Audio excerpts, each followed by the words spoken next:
শনিবার ছুটির দিন থাকায় ময়মনসিংহের জয়নুল উদ্যানের তেঁতুলতলায় সদা জাগ্রত ময়মনসিংহের আয়োজনে বসে সাংস্কৃতিক সমাবেশ। যুদ্ধ, আগ্রাসন ও সহিংসতার বিরুদ্ধে এমন সাংস্কৃতিক সমাবেশে গুঞ্জরিত হয় কবিতা, গান ও আলোচনা, যেখানে অংশ নেয় ময়মনসিংহ সহ দেশ বরেণ্য শিল্পী, লেখক ও সাংস্কৃতিকজনরা।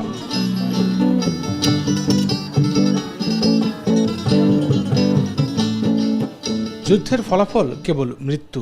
কালক্রমে এই যুদ্ধের ধারাবাহিকতায় রাষ্ট্র যুদ্ধের জন্য প্রস্তুতি নেয়। রাষ্ট্রের কেনা অস্ত্র রাষ্ট্রের জনগণের বিরুদ্ধেই ব্যবহার করে। যুদ্ধে শান্তি আসে না, শান্তি আসে প্রেমে। তাই যুদ্ধ নয়, পৃথিবী হোক মানবিক এবং প্রেমময়। কবিতা, গানে শিল্পীরা কথা বলেন যুদ্ধের আগ্রাসন বন্ধের বিরুদ্ধে। মনে করেন সাংস্কৃতিক আন্দোলনই পারে এই আগ্রাসন, নির্যাতন বন্ধ করতে।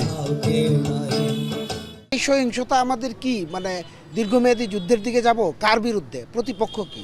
যদি এমন হইতো যে যুদ্ধটা হচ্ছে শোষকের বিরুদ্ধে, শোষণের বিরুদ্ধে, এই যুদ্ধে সাধারণ মানুষ জয়লাভ করলে তারা মুক্তি লাভ করবে, ব্যাপারটা কিন্তু এরকম না।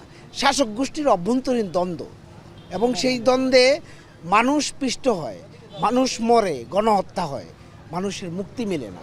কাজে আমরা বলতে চাই যুদ্ধ কোনো সমাধান না, সমাধান হচ্ছে শান্তিতে।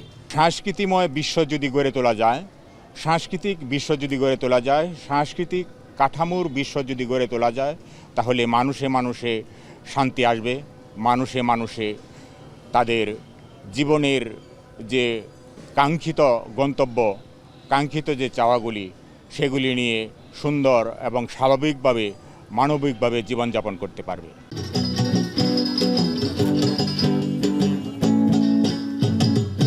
এরপর তেঁতুলতলায় সন্ধ্যা ঘনায়। উপস্থিত থেকে আয়োজন আরও বর্ণিল করে তোলে বাংলাদেশি সমসাময়িক কবি, গায়ক এবং চিত্রশিল্পী কফিল আহমেদ। তিনি বলেন, যুদ্ধের বিরোধী কথা বলে যুদ্ধে প্রস্তুতি নেওয়া রাষ্ট্র সমযুদ্ধ অপরাধী। অস্ত্রের বাণিজ্যের নামে চলছে যুদ্ধ, আগ্রাসন ও সহিংসতা, যেখানে জীবনযুদ্ধের গল্প ঢাকা পড়ে। জীবনযুদ্ধ বলতে মানুষের জীবনের বাঁচার সংগ্রাম, লড়াই, জীবনের যুদ্ধ এক নয়। তো যুদ্ধ বেশ করে সামরিক তন্ত্রের যে যুদ্ধ, সামরিক যে যুদ্ধ, রাষ্ট্রের যুদ্ধ, কিংবা জীবনের স্তরে স্তরে যে সামরিক যুদ্ধ, সেই যুদ্ধ আসলে জীবনের যুদ্ধকে করতে দেয় না, জীবনের যুদ্ধকে থামিয়ে রাখে। কবি, লেখক আবুল কালাম আল আজাদের পরিচালনায় অনুষ্ঠানের পুরো সময় ধরে গান, কবিতায় বিমোহিত হয় দর্শক সারিতে থাকা শ্রোতারা।